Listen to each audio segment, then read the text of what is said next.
I can't say my expectations for Gran Turismo were particularly high. It's based on one of the most famous simulated driving games there is, and the fact that one of its top players ended up driving Formula One races in real life, apparently.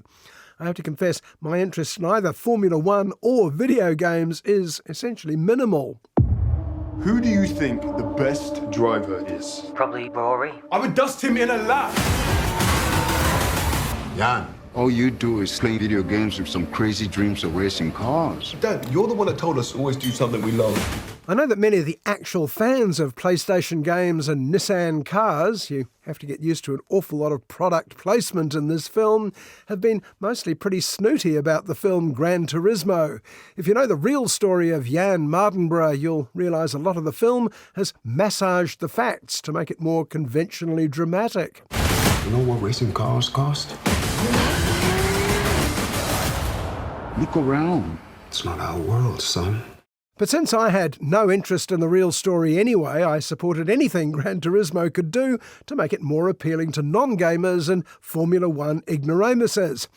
It's directed by former South African whiz kid Neil Blomkamp, who made a big splash with District 9, but who's been a bit quiet recently.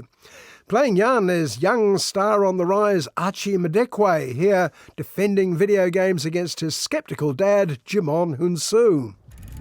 Listen, son. You think you're gonna play a stupid video game about cars and you're gonna become a race car driver? All I ever wanted to do is be a racer. I'm doing it. Jan's mum is played by, of all people, former Spice Girl Geri Halliwell.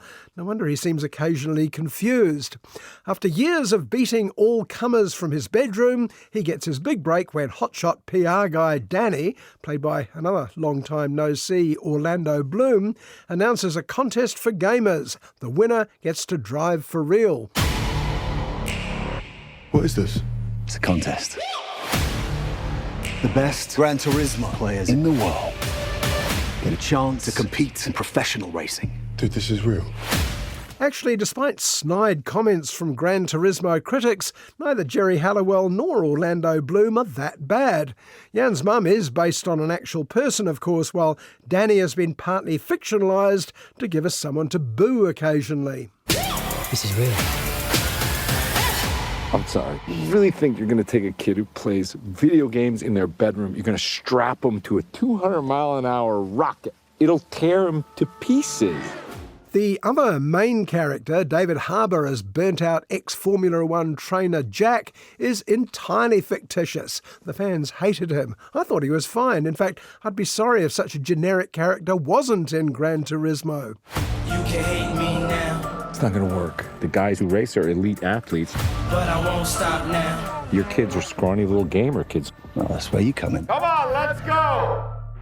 Cause I can't stop now. Must be a new experience for you, moving your legs. Jack tells Jan he's wasting his time like all those previous movie trainers and everything from boxing and bobsledding to bicycling and ballroom dancing over the years. Will he change his tune when the kid shows he's got what it takes? You think you can do the impossible. I'm here to prove that you can't.